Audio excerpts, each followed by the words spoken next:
Social justice समाज में नहीं है? कैसे कहेंगे कि समाज में सोशल जस्टिस नहीं हो तो उसको परस्यू करना पड़ेगा? First question is this, because we are talking that what is justiful society and what is unjustful. हमने अगर इस चीज को समझ लिया है तो हमें आगे की चीजें भी क्लियर समझ में आएगी कि एक जस्टिफुल सोसाइटी के लिए क्या प्रिंसिपल्स होते हैं, जस्टिफुल सोसाइटी की लॉज क्या होते हैं। We always talk about the like the justiful distribution of resources, जहां हमने ये बात की थी कि जहां पर रिकॉग्निशन ऑफ स्पेशल नीड्स में हमने एक टॉपिक डिस्कस किया था कि स्टेट को, गवर्नमेंट को अगर लगता है कि ये स्पेशल रिक्वायर्ड पीपल है, समान like landless farmers are there, so through the land distribution policy the state can redistribute this resources to the people. So we see that अब यहाँ पर अनजस्टिस कैसे हुआ, ये एक अलग क्वेश्चन बनता है। अनजस्टिस मीन्स ये हो सकता है कि उनके पीछे से प्रॉपर्टी नहीं है, ठीक है, या हो सकता है कि पीछे यूं कहा जाए कि उन्होंने इतना उस चीज को करने के लिए एफर्ट नहीं किया, या कोई भी रीजन हो सकता है। उस सिचुएशन के अंदर हम ये बात करते हैं कि स्टेट कब उसमें इंटरफेयर करती है। स्टेट कब इंटरफेयर करती है? जब लगता है कि सोसाइटी अनजस्टिफुल है, या तब लगता है कि सोसाइटी के लोग उस चीज को अफोर्ड नहीं कर सकते। ऐसे सिचुएशन में स्टेट इंटरफेयर करता है। तो यहाँ पर आज जो हम बात कर रहे हैं परसुइंग सोशल जस्टिस की, वही बात है। What do you see in the society, in our, not only in our country but in all the world, you see that the two categories of people are there, poor and rich. These differences are very common in all the countries. सब जगह है, and it is, we can say that a common phenomena. Why? Because nobody can be equal on the equal platform, on all the same on equal level. It cannot be possible. We have the qualities, we have the talent, we have the physical features. These are also unique to everybody, alag alag, distributed to all. So how we can say that we can just bring the equality, economic equality in a country? It is not possible. So here we are talking about the differences, persistent differences we are talking about, persistent differences जो कि चलते ही जा रहे हैं, differences जो कि persist कर रहे हैं जनरेशन टू जनरेशन। उन पुअर लोगों के, उन पुअर सेगमेंट के पीपल के लोगों में कोई भी इंप्रूवमेंट नहीं आ रहा है। They are sub standard people, still they are just suffering a lot of suffering, their generation to generation they are suffering. So these differences we find in our society. What can we do in this? क्या अगर मेरे पास पैसा है तो क्या मैं उसको दे दूंगी जस्टिफुल होने के लिए? करना क्या है हमें? इस सोशल जस्टिस को हम कैसे ला सकते हैं? हमने ये भी बात कर ली कि economic equality, absolute equality, sameness is not possible at all. तब कैसे होगा? क्या फिर उस इक्वालिटी को लाने के लिए इक्वालिटी नहीं हो सकती? Equality means, what do you mean this? कि इक्वालिटी नहीं आ सकती से मतलब क्या है कि इकोनॉमिक इक्वालिटी नहीं आ सकती। उसका रीजन है कि आपकी मिनिमम रिक्वायरमेंट पूरी हो सकती है, जो आपकी रिक्वायरमेंट, बेसिक रिक्वायरमेंट पूरी हो सकती है, आपको अपॉर्चुनिटीज प्रोवाइड कर सकते हैं to compete with other people. But we just imagine and we just say to the things that कि सब चीजें एक बराबर हो जाए। Not possible. उस जस्टिस को कैसे परस्यू करना है, ये क्वेश्चन है। वो कौन करेगा, ये क्वेश्चन है। हमने डिफरेंसेस देख लिए, हमने सारी चीजों को देख लिया कि उनके स्टैंडर्ड में, उनके एमिनिटीज में, उनकी लिविंग में, सब में फर्क है, सब डिफरेंसेस है। तो क्या हम ऐसी सोसाइटी को अनजस्ट कहेंगे? क्या मायने हैं अनजस्ट सोसाइटी के? क्वेश्चन है हमारे पास बहुत सारे। Because whatever the things are given in your textbook, these are very straight. Not twisted things are there. We have to just find out the twist things also. हमें वो चीजें निकालनी है। एक समाज अगर अनजस्ट है तो वो समाज कौन सा, और एक समाज जो जस्टफुल कह रहे हैं वो समाज कौन सा? इसी चीज को हमने आज तय करना है, इसी चीज को हमने समझना है और उसी से हम जस्टिस को लेकर आएंगे। अगर हम ये कहते हैं कि एक समाज के अंदर अमीर और गरीब है, अभी हमने बात की, कॉमन बात है ये। लेकिन अगर हम ये कहते हैं कि सोसाइटी के अंदर रिच और पुअर एक डिफरेंट वर्ल्ड में रहते हैं, एक उनका अलग ही संसार है, अलग ही उनकी दुनिया है, यानी परसिस्टेंट डिफरेंसेस है वहां पर, जनरेशन टू जनरेशन पॉवर्टी चली आ रही है, ऐसी सोसाइटी अनजस्टफुल है।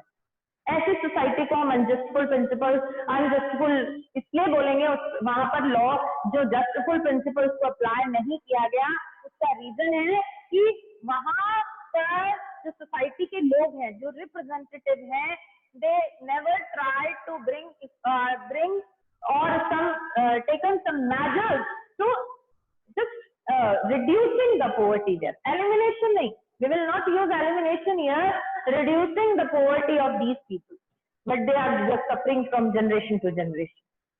अगर उनकी स्थिति में सुधार नहीं आ रहा है, अगर उनकी बेसिक एमिनिटीज भी पूरी नहीं हो रही है, तो ऐसी स्थिति में हम क्या कहेंगे, वो देश, वो समाज कैसा है, एक अनजस्टिफुल सोसाइटी वहां पर।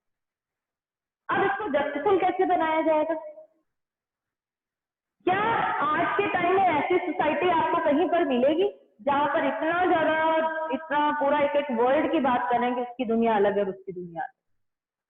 शायद मुश्किल। उसका रीजन कि आज किसी भी कंट्री के अंदर जो भी गवर्नमेंट है, पार्लियामेंट्री फॉर्म ऑफ गवर्नमेंट है ना, प्रेसिडेंशियल फॉर्म ऑफ गवर्नमेंट है, चाहे हम ये देख रहे हैं कि कॉन्स्टिट्यूशनल मोनार्की है, जैसा भी सिस्टम है ना, वहां पर जो भी गवर्नमेंट होती है वो क्या कोशिश करती है, समाज में जस्टिफुलनेस लाने की कोशिश करती है। पूरी तरह से तो लाना मुश्किल है, और कहते हैं कि उसका reason, what is the reason in this, कि उनको पता है कि जहां पर हम ऐसे सोसाइटी की बात कर रहे हैं, वो सब लोगों को साथ में लेके चलना होगा ही।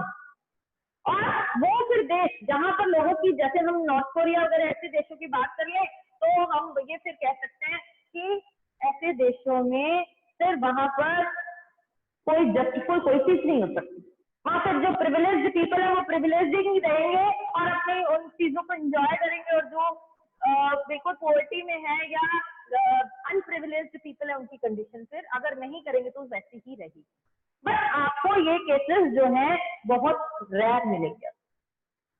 तो हमें क्या चाहिए, हमें जस्टिस चाहिए, सोशल जस्टिस, और वो जस्टिस कौन लेके आएगा? अगर हम अपने देश की बात करते हैं, because we are talking about, we are in 11th class, there is a constitution, Indian constitution at work, and political theory it is also related to the our country's concept, all that उससे से related है। तो आज हम अपने देश की बात करें तो वहां पर सोसाइटी में हम जस्टिस सोसाइटी कैसे लाएंगे? तो हमने ये देखा कि गवर्नमेंट क्या करती है, government that formulated some policies programmes for the welfare of the people, and it is the duty of the government to provide minimum needs, to fulfill the minimum needs of the people. Now the question arises here, what are their minimum needs? First of all, we have to recognize their basic needs, their minimum needs. Like everybody we know, roti, kapda और मकान, शुरू से हम यही सुनते आए हैं। क्या यही आवश्यकताएं हैं? रोटी, कपड़ा और मकान, is it sufficient? No. Now we require education also. We require health also. We require some another, like these are also included in this. We can say hygienic situations also. Like drinking water should be pure, good sanitation should be there. And all these requirement is there. अब हमने requirement को recognise कर लिया, ठीक है। अब क्या हमारी गवर्नमेंट ये रिक्वायरमेंट पूरी कर सकती है? You know that India is the most second most populated nation, और यहाँ पर अगर हम रिकॉल करें क्लास 9 का, जहाँ पर पॉवर्टी हमने चैप्टर पढ़ा था, हर 4th पर्सन एक पुअर है। हमने माना कि हर 4th पर्सन पुअर है, ठीक है। उसके बाद हमने देखा कि धीरे धीरे जो हमारी यहाँ की जीडीपी इंक्रीज हुई, हमारी जो जीडीपी जो परसेंटेज है, जिसको रेट है, वो इंक्रीज हुआ, तो उस हिसाब से हम कह सकते हैं कि ठीक है, लोगों का लिविंग जो इतनी पॉवर्टी में था धीरे धीरे रिड्यूस होगी। लेकिन अब फिर क्या हुआ? Now we once again reach to the same position because of all these COVID crisis, जहां पर सारी इकोनॉमी औंधे मुंह गिर गई है, जहां पर लोगों के काम धंधे छिन गए हैं। दोबारा से हमारे सामने एक चैलेंज आ गया, हमारे हमारी सरकार के सामने, लोगों के सामने। हर व्यक्ति आज चैलेंज को फेस कर रहा है, चाहे वो पुअर है चाहे वो रिच है। जो गरीब है वो ज्यादा वल्नरेबल पीपल है, उनको ज्यादा प्रॉब्लम्स आएगी। जो रिच है वो उस चीज को थोड़ा सा कम इफेक्ट डालेगी, लेकिन प्रॉब्लम तो है सबके साथ। फिर हम दोबारा ऐसे टाइम में एक जस्टिफुल सोसाइटी की अगर बात करें तो हमारी गवर्नमेंट क्या कर सकती है। चलिए प्रेजेंट टाइम की बात कर लेते हैं।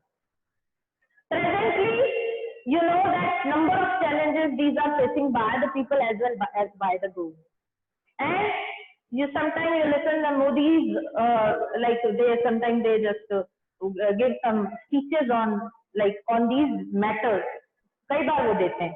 तो वो ठीक है, वो जो बात कह रहे हैं है ना, एक हम नव भारत की बात करते हैं, सबके विकास की बात कर रहे हैं, एक टेक्निकली इनको जिसको कहते हैं ना कि हमारे में आधुनिकता, औद्योगिकीकरण और बहुत सारी ऐसी चीजें बात करते हैं। But you just tell me, is it possible practically these are possible for all the people? यहाँ पर चीजें हो रही है, ऐसा नहीं कि नहीं कर रहे, पॉलिसीज बन रही है, लेकिन जो बेनिफिट्स मिलना चाहिए पूरी तरह से वो नहीं मिल पा रहा है। ऐसे समय में जब सोसाइटी कैसे आएगी, क्वेश्चन ये है। जब आपकी इन सारी सिचुएशंस को ध्यान में रखकर गवर्नमेंट को क्या करना है, उस बेसिक एमिनिटीज को पूरा करना है। गवर्नमेंट को इन लोगों की बेसिक एमिनिटीज को पूरा करना है, उसके लिए गवर्नमेंट डिफरेंट पॉलिसीज बनाती है। एज यू सी कि कितनी सारी अभी पॉलिसीज बनाई जिनमें लोगों के अकाउंट में पैसा डाला गया, ठीक है, लोगों को जॉब जो है बार बार अपील की गई कि जो ऑनर्स है वो अपने इन लोगों वर्कर्स को नहीं निकाले, उनको सैलरी दे, रेगुलर सैलरी दे, बहुत कुछ ऐसी चीजें, ठीक है, गवर्नमेंट खुद ही करती है। But in spite of all these efforts, that what we just think about or imagine or what are the desired results, we are not able to achieve.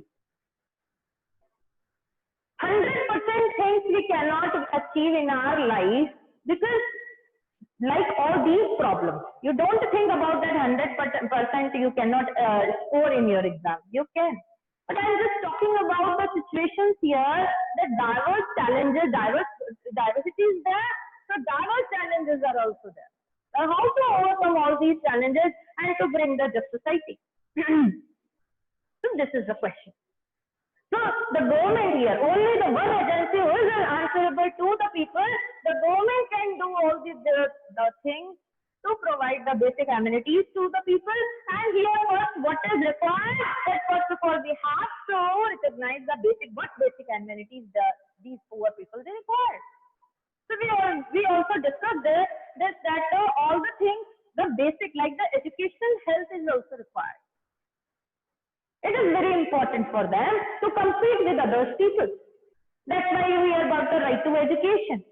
RTE के थ्रू जो है अभी देखो स्कूलों में एडमिशन हो रहे हैं इस सेक्शन में भी, तो RTE के थ्रू अगर आप देखें तो अच्छे सारे जितने बीकानेर में रिनाउंड स्कूल में सब में 30% जो है उनका रिस्ट्रिक्ट होता है जिसमें उनको एडमिशन देना होता है। अब मुझे बताइए, this is a step to bring the just society. Try to understand the practical things here. उन सबके तहत गरीब बच्चों को गवर्नमेंट बर्डन उठाती है, ऐसा कौन देगी? गवर्नमेंट देगी। उन स्कूलों को पेमेंट कौन करेगा उनकी फीस का? वो गवर्नमेंट करेगी। This is the we can say the steps like so many steps like that are being taken by the government to bring just society. But think about all these situations that it is totally burden on the government. Why these prove to be burden on the government? Because where we can think that the government can use the financial resources for another development programs for the country. They have to invest. The government have to invest these resources for just to get the basic amenities to these poor people. So they are proved to be a burden because of all these reasons. And how can we reduce this burden? Some we can say that supporters, they argue with to give the idea of, what is the idea? Free market, promoting open competition through free market. They have given the idea of promoting open competition through free market. So what is free market here? I'll give you some very simple examples. Free market किस पे work करता है? देखो, free market उस ideology पे work करता है जहां पर वो कहते हैं कि उससे रिलेटेड जितनी भी चीजें, डिसीजन रिगार्डिंग व्हाट, जैसे इन्वेस्टमेंट कितना करना है, कितना प्रोडक्शन करना है, कितना डिस्ट्रीब्यूशन करना है, these are all guided by price signal. And what are the forces? Supply and demand. Here, these three, who are just favoring the free, open competition through free market, who are the supporters of this, but they argued that they just wanted that the state intervention should be not there. Or some supporters, they think that minimum intervention is required. This we will discuss. तो हमें जब society में हमने सारा देख लिया कि government क्या कर सकती है, इसके अलावा और क्या हो सकता है. इन्होंने ये तर्क दिया, जो सपोर्टर्स हैं फ्री मार्केट के, उन्होंने कहा this is the best way to ensure the profit to the disadvantage people also, as well as it will not effect on the advantage people also. तो उन पर भी फर्क नहीं आएगा और जो डिसएडवांटेज पीपल है उनको फायदा मिलेगा. चलिए एक छोटा सा एग्जांपल समझाती हूँ. अब आपको पता है कि जो season of winter season start होने वाला है, तो अभी आप अगर मार्केट में एप्पल लेने जाएंगे तो उसकी रेट आपको 150 के आसपास मिलेगी. ठीक है, अब 150 के आसपास है, तो क्या हम सभी लोग एप्पल परचेस करके खा सकते हैं अभी? क्या वो गरीब आदमी जिसको 2 वक्त की रोटी नहीं मिल रही, क्या वो खा सकेगा लेके? नहीं, ऑब्वियसली नहीं ले सकेगा. अब यहाँ पर फ्री मार्केट कंपटीशन कैसे है उससे समझना है. उस सिचुएशन में वो पीपल जो प्रिविलेज्ड हैं वो ले सकते हैं, चाहे रेट उसका 150 kg क्यों ना हो. अब यहाँ पर डिमांड आ रही है, और डिमांड आ रही है तो उसको सप्लाई करना है. मोटो क्या है? प्राइस है, प्राइस सिग्नल है यहाँ पर कि वही सेब जब विंटर आ जाएगा पीक, तो वही से 50 रुपए किलो मिलेगा. अभी 150 रुपए किलो है, लेकिन उसकी डिमांड है तो सप्लाई आ रही. ठीक है, तो डिमांड और जहां सप्लाई आ रही है, सप्लाई हो रही है और लोग परचेस कर रहे हैं. ठीक है, तो लोग परचेस जब कर रहे हैं तो लोगों को क्या मिल रहा है? उनकी सप्लाई मिल रही है. डिमांड जो पूरी कर रहे हैं उनको क्या मिल रहा है? उनको प्रॉफिट मिल रहा है. समझ रहे हैं बात को? तो यहाँ पर जो सप्लायर जो है वो अपनी हाई रेट लगा के अपना पैसा वसूल रहे हैं, और जो सप्लायर जो है उनको अपनी चीज मिल रही है. अब बात ये आती है कि जो डिसएडवांटेज पीपल है उनको फायदा कैसे होगा? डिसएडवांटेज को फायदा तब होगा जब मान लीजिए कि इस एप्पल के साथ साथ इस समय इस एप्पल के साथ साथ कोई और दूसरा फ्रूट भी आता है और उसकी भी डिमांड बढ़ती है. ठीक है, अब क्या हो गया? यहाँ पर तो डिमांड लिमिटेड है, प्राइस राइज ज्यादा है क्योंकि सिर्फ प्रिविलेज हो सकते हैं, लेकिन उस दूसरे फ्रूट की डिमांड ज्यादा है क्योंकि उसका प्राइस क्या है? 50-60 रुपीज केजी. उस सिचुएशन में लोग क्या होंगे? ज्यादा होंगे परचेस करने वाले. ठीक है, परचेस करने वाले लोग ज्यादा होंगे तो यानी डिमांड ज्यादा हुई और सप्लाई भी ज्यादा हुई. तो भी जब सप्लाई ज्यादा हुई तो उन लोगों को, यानी जो गरीब लोग थे वो भी, उनको भी चीज मिल पाई, और जो जिनकी डिमांड पूरी कर रहे हैं, जो सप्लायर हैं, उनको इतने सारे लोगों से प्रॉफिट हो रहा है. जहां पर 10 लोग सेब खरीद रहे हैं 150 रुपए किलो, वहीं पर 50 लोग मान लीजिए पियर खरीद रहे हैं, तो वो 50 लोग 50 रुपए के हिसाब से भी खरीदेंगे, तो मुझे बताइए उसको प्रॉफिट होगा या नहीं होगा? अभी आपको पता है कि आप अपनी जो प्लान लेते हैं, जियो का प्लान लेते हैं या जो भी, तो आप मुझे बताइए कि जहां पर हम पहले देखते थे कि इतनी सारी कंपनीज जो हमें प्लान दे रही थी, धीरे धीरे हम लोग ये देख रहे थे कि जिसमें हमें ज्यादा बेनिफिट हो हम वही चीज करें. तो धीरे धीरे और कंपनीज आई, उन्होंने और ज्यादा हमें बेनिफिट देने की कोशिश करी, तो लोग ज्यादा जुड़े। जैसे हम जियो का क्या हुआ, पहले बिल्कुल फ्री चल रहा था, तो लोगों ने सबसे पहले मोबाइल खरीद लिए सबने, ठीक है। उसको ज्यादा नेटवर्क यूज करने की लोगों को जो है सारा दिन जो है मोबाइल चलाने की आदत पड़ गई। अब आदत पड़ गई तो धीरे धीरे उन्होंने इसको पेएबल बना दिया कि ठीक है हम इसका पे। अब लोगों को क्योंकि आदत पड़ चुकी है, लोग इसके यूज टू हो गए हैं, लोग इसको काम में ले रहे हैं, तो एरिया क्या हो गया, बढ़ गया। और वो हमें बेनिफिट भी ज्यादा दे रहा है। हम डेली 1 GB जो है हमें डेली मिल रहा है, जो कि हम प्लान में देखते थे कि पहले हमें कैसे मिलता था। तो in all these things we have to understand कि जहां पर डिमांड बढ़ी वहां सप्लाई बढ़ा, ठीक है। डिमांड और सप्लाई का रिलेशन है, और उसमें प्राइस क्या है, प्राइस का रोल है। हाई प्राइस में और लो प्राइस का भी रोल है। हाई प्राइस में ये होता है कि जब हाई प्राइस होती है तो लोग कम जुड़ते हैं, तो उससे बेनिफिट कुछ लोगों को ही। जब लोग ज्यादा जुड़ जाते हैं तो उसका प्राइस कम हो जाता है, जिससे जिसमें डिसएडवांटेज पीपल भी होंगे तो उनको भी बेनिफिट मिलेगा। जैसे मैंने अभी आपको एक एग्जांपल जियो का भी दिया। तो उसमें आप ये देखिए कि हर व्यक्ति आज देश के अंदर, चाहे वो साइकिल चलाने वाला होगा, रिक्शा पुलर होगा, टैक्सी वाला होगा, फोर्थ क्लास कर्मचारी, कहीं भी आप देखोगे उसके पास एक मोबाइल फोन जरूर होगा, स्मार्टफोन, ठीक है। और सबके पास क्या होगा, जियो ब्रांड मोस्टली होगा, ठीक है। तो हम क्या देख रहे हैं कि यहाँ पर डिमांड बढ़ी और सप्लाई बढ़ी, तो फायदा दोनों को हुआ। जिन्होंने सप्लायर है उनको भी हुआ और जो यूजर्स हैं उनको भी हुआ, तो दोनों को बेनिफिट हो रहा है।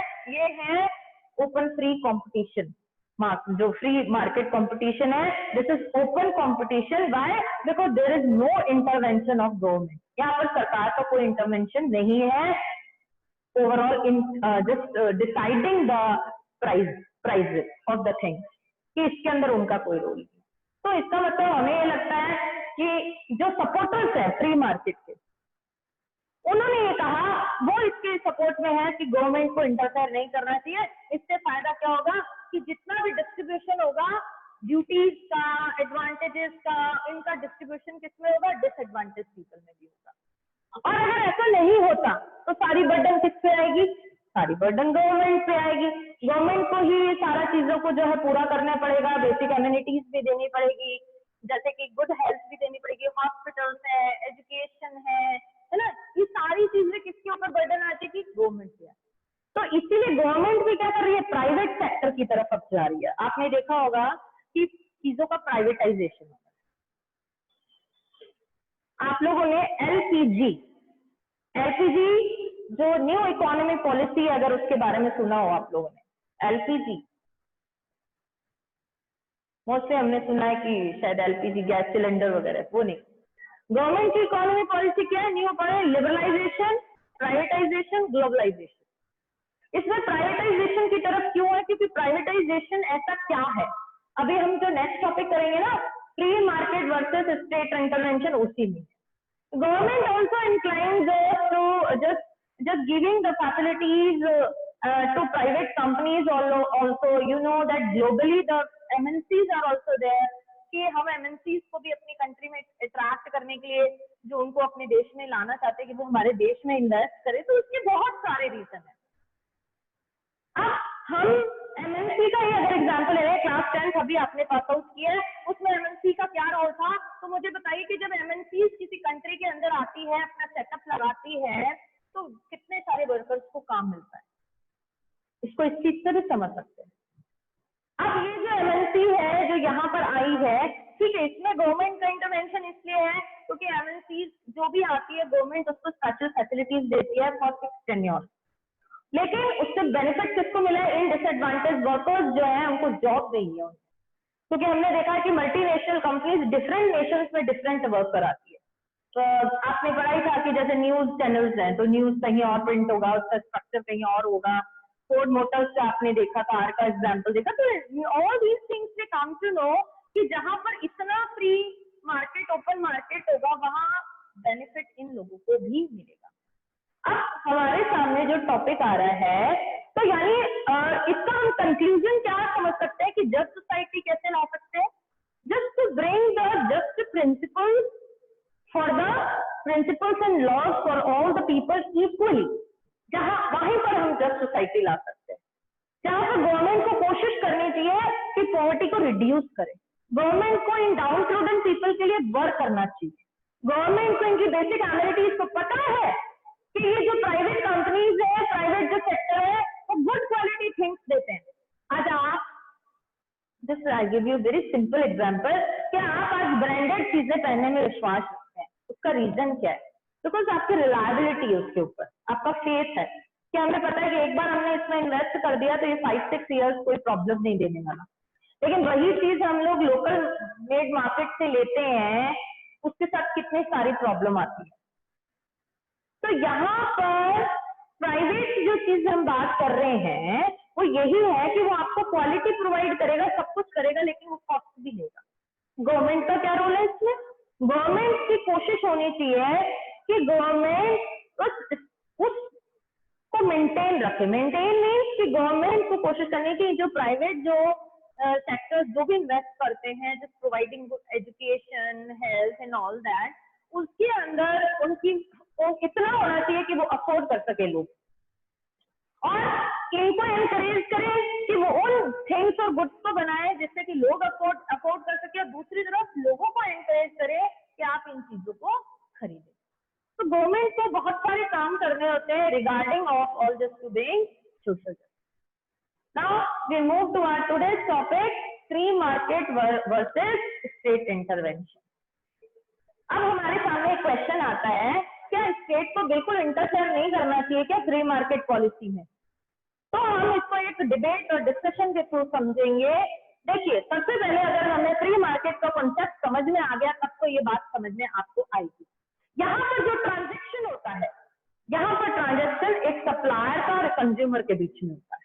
यहाँ पर जो ट्रांजेक्शन होगा वो प्राइस सिग्नल्स को लेकर होगा, गवर्नमेंट का कोई इंटरवेंशन नहीं होता। सारे रिगार्डिंग इसमें जो भी प्रिंसिपल्स हैं, डिसीजंस हैं, ये सब के सब सप्लाई एंड डिमांड पर डिपेंड करते हैं। अब जो इसके सपोर्टर्स हैं, the supporters who are in free market supporters, what they argued that कि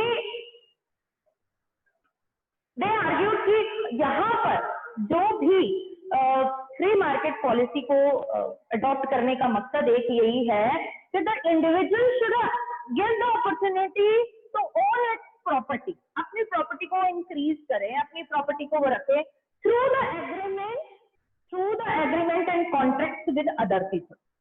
आप मुझे एक बात बताइए, अगर आप कोई इंडस्ट्री चला रहे हैं या आपका कोई भी बिजनेस है, तो क्या आप ये नहीं चाहेंगे कि मैं अपने through the many measures and policies I should just increase my tenure, कि मैं उसको जो भी मेरा साल का टेन्योर होता है मैं और ज्यादा उसको जो है पूरा उसका जो टर्नओवर होता है उसको मैं इंक्रीज करूं, मैं अपने फायदे, अपना जो एडवांटेज है, जो मुझे प्रॉफिट हो रहे हैं मेरा और प्रॉफिट बढ़े।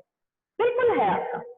तो उसके लिए ये क्या चाहते हैं कि स्टेट का कोई इंटरवेंशन हो, government, state means here government का कोई इंटरवेंशन नहीं हो, क्योंकि हर प्राइवेट जो इंडिविजुअल पर्सन है they should have their own property and they can increase their property through some just regarding we can say कि लोगों से कॉन्ट्रैक्ट के एग्रीमेंट के थ्रू किसी अपने और बिजनेस डील करके उस चीज को बढ़ाना चाहते हैं।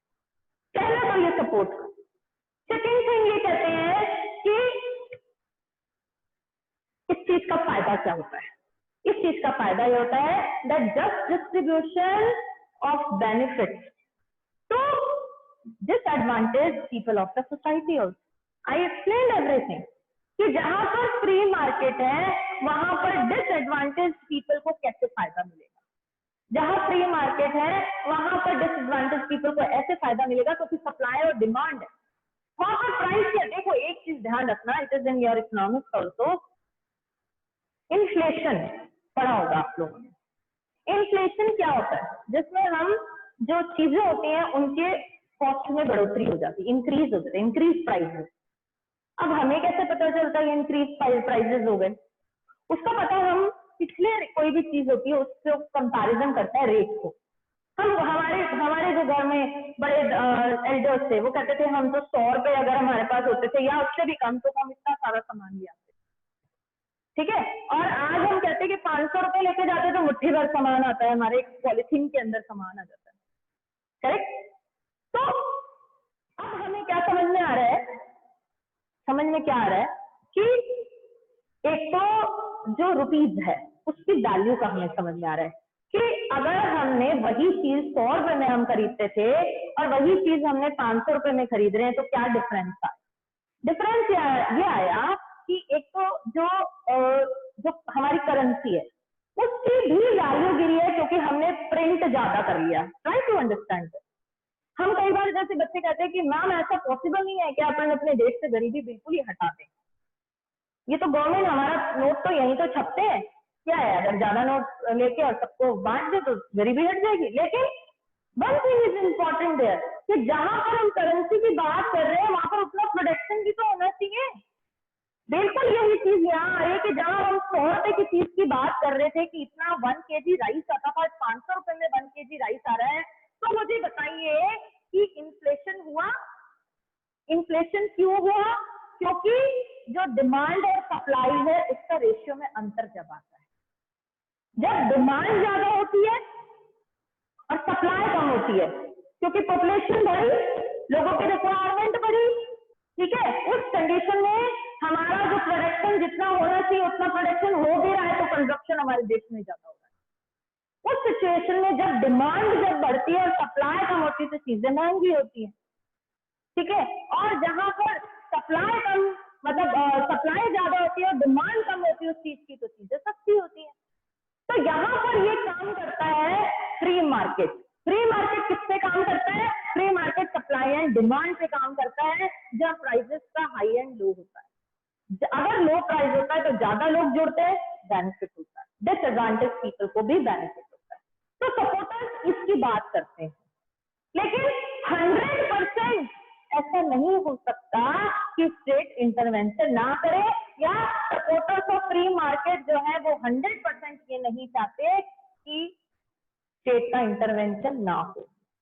क्यों नहीं चाहते? उसका रीजन है कि वो चाहते हैं कि मार्केट का कुछ रेगुलेशंस होना जरूरी है। अगर हम बात कर लें कैपिटलिज्म की, जहां पर इकोनॉमी कैपिटलिस्ट इकोनॉमी को आपने सुना होगा, उसमें क्या होता है कि सारा प्राइवेट जो ग्रुप है वो काम करता है, गवर्नमेंट का इंटरवेंशन नहीं होता, चॉइसेस ज्यादा होती है आपके पास, रेट ज्यादा होता है, सप्लाई डिमांड सब कुछ ज्यादा, सब कुछ। बट मुझे ये बताइए कि उस सिचुएशन में केवल प्रिविलेज पीपल को ही बेनिफिट मिलेगा, इन लोगों को नहीं मिलेगा। इसीलिए यहाँ पर मार्केट की रेगुलाइज जो है मार्केट को रेगुलेटिंग करने के लिए स्टेट इंटरवेंशन की जरूरत है। एज वी एवरीबडी नो कि जो प्राइवेट जो सेक्टर्स हैं गुड क्वालिटी थिंग्स देते हैं, बेस्ट क्वालिटी देते हैं, जितना वो इन्वेस्ट कर सकते हैं वो करते हैं, क्योंकि उन्हें पता है कि हमें इससे फायदा होना है, प्रॉफिट होना है। देखो जो भी प्राइवेट काम करेगा, है ना, जो भी प्राइवेट सेक्टर होगा which is specially for their just working for their own profit. जो गवर्नमेंट सेक्टर्स है वो these are for the welfare of the people.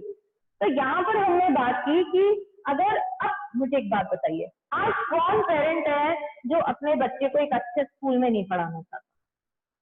एक कौन पेरेंट है जो अपने बच्चे को न्यूट्रिटिव डाइट नहीं देना चाहता? हर पेरेंट चाहता है, लेकिन क्या वो उसकी लिमिट में है? क्या वो ऐसा कर सकता है कि एक बहुत अच्छे स्कूल में, एक इंग्लिश मीडियम स्कूल में, एक रिनाउंड स्कूल में भेजे, बहुत बढ़िया उसको कन्वेंस फैसिलिटी दे?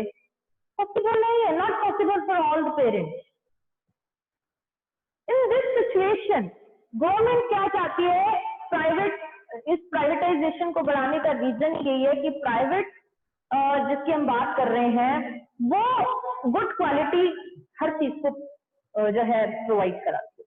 गवर्नमेंट भी चाहती है कि कम से कम इतनी मेंटेनिंग जो है वो ऐसे रखे रेट कि ये जो पुअर पीपल है उसको अफोर्ड कर सके, और गवर्नमेंट को खुद को ऐसा कुछ पॉलिसीज बनानी पड़ती है जिसमें कि वो इन चीजों को परचेज कर। तो ओवरऑल हम जहाँ स्टेट का इंटरवेंशन की बात, अब समझ लीजिए एग्जाम्पल समझ लेते हैं। एक मान लीजिए हॉस्पिटल, एक पीबीएम हॉस्पिटल का एग्जाम्पल ले लो, और एक आप जो है बहुत रिनाउंड, जैसे कि हम दिल्ली का अपोलो है, स्कॉट्स इन हॉस्पिटल की बात कर लेते हैं। मुझे बताइए कि एक जो पुअर फैमिली को बिलोंग कर रहा है, अगर वो बीमार है या उसकी कोई ऐसी डिजीजेज है तो उसको एडमिट कराने की जरूरत है, तो वो क्या कहाँ लेकर जाएंगे? पीबीएम या स्कॉट्स? तो पीबीएम लेकर जाएंगे क्योंकि गवर्नमेंट हॉस्पिटल में। और वहीं पर कोई एक ऐसे हाई रिच प्रोफाइल पीपल है तो वो वहां जाएंगे वहीं पर। अब मुझे एक बात बताइए, आप रोज देखते हैं न्यूज़पेपर में कि हमारे जो कलेक्टर साहब हैं वो बार बार ईवीएम का दौरा करते रहते हैं, है ना। उसका कारण क्या है? उसका कारण यही है कि वो चाहते हैं कि अफोर्डेबल प्राइस में सारी फैसिलिटीज मिल जाए लोगों को। क्यों? क्योंकि ये गरीब लोग जो डिसएडवांटेज पीपल है, ये उस हाई जो सोसाइटी पीपल हैं या उस जिस हॉस्पिटल की मैंने बात कही वहां पर वो नहीं जा सकते। उनकी कॉस्ट, उनके एक दिन का रहने का खर्च, शायद उनकी एक महीने की सैलरी भी नहीं होगी, इतना ज्यादा वन डे। तो ऐसे सिचुएशन में हम जो बात कर रहे हैं कि गवर्नमेंट इंटरवेंशन कहाँ जरूरी है, गवर्नमेंट इंटरवेंशन यहाँ जरूरी है जहां पर ये चाह रहे हैं कि गवर्नमेंट अपने लेवल पर इन लोगों को उन एमिनिटीज को दे सके, उन फैसिलिटीज को दे सके जो ये सोसाइटी अफोर्ड कर सकती है। इसलिए आपने देखा कि हमारे यहाँ कब से जो है मेडिकल जो सर्विसेज है वो फ्री ऑफ कॉस्ट चल रही हैं, मेडिसिन फ्री ऑफ कॉस्ट चल रही हैं।